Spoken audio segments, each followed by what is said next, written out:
કોળી સમાજને લઈને ભાજપના નેતા કનુ દેસાઈએ જેવી રીતે વિવાદિત ટિપ્પણી કરી છે તેના કારણે હવે કોળી સમાજ છે તે આકરા પાણીએ જોવા મળી રહ્યો છે।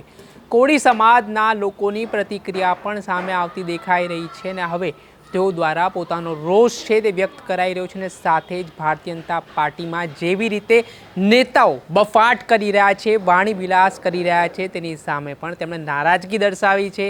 આને લઈને જે કોળી સમાજના આગેવાન છે રમેશ મેર તેમનો પણ એક વિડીયો સામે આવ્યો છે, જે વિડીયોમાં તેમણે કહ્યું છે કે ભારતીય જનતા પાર્ટીમાં જે અહંકારી નેતા રહેલા છે કે તેઓ બેફામ વાણી વિલાસ કરી રહ્યા છે, તેના માટે હવે કોળી સમાજને જડબાતોડ જવાબ આપવો પડશે। શું કહી રહ્યા છે રમેશ મેર, વાત કરીશું આ વિડીયોમાં।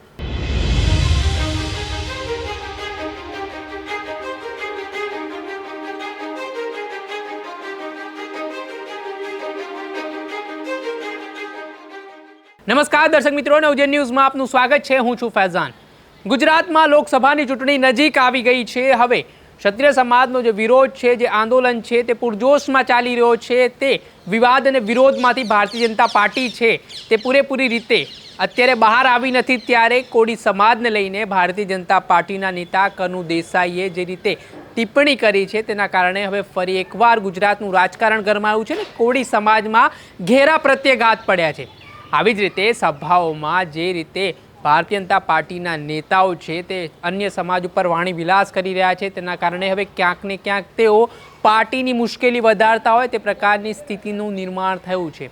હવે કોળી સમાજ દ્વારા પણ ભારતીય જનતા પાર્ટીને 48 કલાકનું અલ્ટિમેટમ આપી દેવામાં આવ્યું છે, જેમાં કનુ દેસાઈ જે ગુજરાતના ભારતીય જનતા પાર્ટીના મંત્રી છે તેમને પાર્ટીમાંથી સસ્પેન્ડ કરવામાં આવે તે પ્રકારની માંગ પણ કોળી સમાજ દ્વારા મૂકવામાં આવી છે અને હવે કોળી સમાજના આગેવાનોની પ્રતિક્રિયા આવવાની પણ શરૂઆત થઈ ગઈ છે। ત્યારે કોળી સમાજના આગેવાન છે રમેશ મેર, તેમનો પણ એક વિડીયો સામે આવ્યો છે, જે વિડીયોમાં જે રીતે કનુ દેસાઈ દ્વારા વિવાદિત ટિપ્પણી છે તે કોળી સમાજને લઈને કરવામાં આવી છે તે વાતને તેમણે વખોડી હતી। તે ટિપ્પણીને લઈને તેમણે કહ્યું છે કે કોળી સમાજમાં આ મામલે ભારે રોષ જોવા મળી રહ્યો છે। સાથે જ તેમણે કહ્યું છે કે હવે આગામી સમયમાં જેવી રીતે ભારતીય જનતા પાર્ટીના નેતાઓ અભિમાનમાં આવીને કોઈ પણ સમાજ ઉપર ટિપ્પણી કરી રહ્યા છે તેના કારણે હવે તેમને જડબાતોડ જવાબ આપવો પડશે, તેમનો અહંકાર છે તે દૂર કરવો પડશે, તે માટે તેમણે આહવાન પણ કર્યું છે। પહેલા તો શું કહી રહ્યા છે રમેશ મેર તે સાંભળી લો। જય કોળી સમાજ સાથીઓ, આજે કનુભાઈ દેસાઈ દ્વારા સમગ્ર ભારતના કોળી સમાજ ઉપર અભદ્ર ટિપ્પણી કરવામાં આવી છે। ત્યારે આ ભારતીય જનતા પાર્ટીના વરિષ્ઠ નેતાઓ વારંવાર આખા ગુજરાતના અને સમગ્ર દેશના સમાજ ઉપર આવી અભદ્ર ટિપ્પણી કરવા માટે જાણે ટેવાઈ ગયા હોય અને સતત ને સતત એમના આકાઓ દ્વારા જાણે સૂચના આપવામાં આવી એવું લાગી રહ્યું છે। ત્યારે આ સુરેન્દ્રનગરની કોળી સમાજ આજે આ બાબતમાં આ જે ટિપ્પણી કરવામાં આવી છે એમાં મુંહતોડ જવાબ આપવા માટે તૈયાર છે। ત્યારે કોળી સમાજના બંધુઓને મારી નમ્ર અપીલ છે કે કનુભાઈ દેસાઈ દ્વારા જે કોળી સમાજને કોડિયા સમાન જે ગણવામાં આવ્યા છે, ત્યારે આપણે આ સમયે આ લોકશાહીના પર્વમાં આ જે અભદ્ર ટિપ્પણી કરવામાં આવી છે એની આપણે મુંહતોડ જવાબ આપવા માટે મતથી આ વખતે જવાબ આપવાનો છે। ત્યારે કોળી સમાજના દરેક બંધુઓ, ભાઈઓ અને બહેનોને નમ્ર વિનંતી છે કે આ ભારતીય જનતા પાર્ટી સતત અભિમાની પાર્ટી દરેક સમાજ અને એમાંય તે કોળી સમાજને આવી રીતે અભદ્ર ટિપ્પણી કરતી હોય ત્યારે એને મુંહતોડ જવાબ આપવા માટે આ વખતે મતથી આપણે એમને મુંહતોડ જવાબ આપી અને અહંકાર એમનો ઉતારવા માટે આપણે બધા એક થવું જોઈએ। ત્યારે સર્વેને મારી નમ્ર વિનંતી છે કે આવી ભ્રષ્ટાચારી અને અભિમાની પાર્ટીને આપણો કિંમતી મત આપી અને આપણા સમાજને અભદ્ર ટિપ્પણી કરનારને ક્યારેય આપણે સાંખી નહીં લઈએ। ત્યારે સમાજને મારી નમ્ર અપીલ છે કે આ વખતે મતથી મુંહતોડ જવાબ આપણે આ વખતે ભારતીય જનતા પાર્ટીને આપશું। આ હતા કોળી સમાજના આગેવાન। તેમણે કહ્યું કે કોઈ તેમના ઉપર રહેલા આકાઓની સૂચનાઓથી આ કામ કરવામાં આવી રહ્યું છે। કેમ તમામ સમાજને આવી રીતે વિવાદિત ટિપ્પણી કરવામાં આવી રહી છે, કેમ આ પ્રકારે ભારતીય જનતા પાર્ટીના નેતાઓ વાણી વિલાસ કરી રહ્યા છે તેને લઈને પણ તેમણે સવાલો ઉઠાવ્યા છે અને આગામી દિવસોમાં જ્યારે ચૂંટણી નજીક છે ત્યારે તેમણે હવે ભારતીય જનતા પાર્ટીને પણ ચીમકી ઉચ્ચારી દીધી છે। ત્યારે કોળી સમાજના વધુ એક વ્યક્તિની પ્રતિક્રિયા સામે આવી છે, તેઓ શું કહી રહ્યા છે તે સાંભળી લો। આજે ગુજરાત રાજ્યના ભારતીય જનતા પાર્ટીના એક મોટા કદાવર મંત્રીશ્રીએ ગુજરાત રાજ્યના અને સમગ્ર દેશના કોળી સમાજનું એક આજે હળહળતું અપમાન કર્યું છે, ત્યારે આ મંત્રીશ્રી પોતાની એક ભારતીય જનતા પાર્ટીની સભામાં એમ બોલે છે કે કોડિયાઓ કૂટાય અને ધોળિયાઓ છૂટાય. કોડિયાઓ કૂટાય એટલે કે કોળીઓ કૂટાય અને ધોળિયાઓ છૂટાય.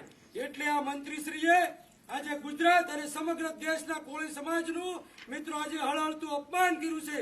આ ભારતીય જનતા પાર્ટી દ્વારા કોળી સમાજનું વારંવાર હર હંમેશ જયારે અપમાન કરવામાં આવ્યું છે, ત્યારે અત્યારે લોકશાહીનો પર્વ જયારે ઉજવાય રહ્યો હોય ત્યારે સમગ્ર ગુજરાત અને દેશના તમામ કોળી સમાજને મારી મયુર સાકરિયાની નમ્ર અપીલ છે કે જો ભારતીય જનતા પાર્ટી આપણા સમાજનું વારંવાર આવું અપમાન કરતું હોય, આપણા સમાજને ધિક્કારતી હોય, તો આવા ભારતીય જનતા પાર્ટીને મિત્રો આપણે લોકશાહીના પર્વ પર આગામી 7 તારીખે જયારે મતદાન થવાનું છે ત્યારે આપણે સૌએ ભારતીય જનતા પાર્ટીને એક પણ મત ના આપવો જોઈએ. અને તમને કદાચ કોંગ્રેસ ના ગમતી હોય તો મિત્રો નોટામાં મત આપી દેજો, પણ ભાજપને મત એક પણ ન આપતા, જેથી આપણા કોળી સમાજની મિત્રો અસ્મિતાનો સવાલ છે.